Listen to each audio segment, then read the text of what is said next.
Bu Andrea mezarmış. Yok da ben namında. Hey kanka. Hoş geldin. Sabır kızım. Hey rakam başı.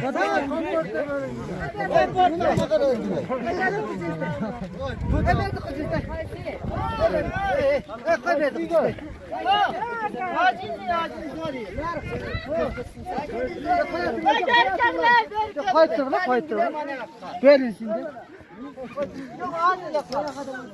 Çok ayağı.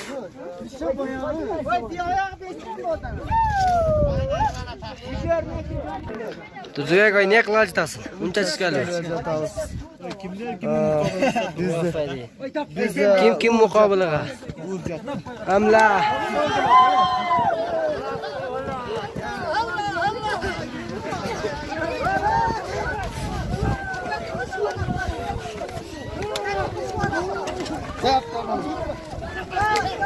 Marvatka.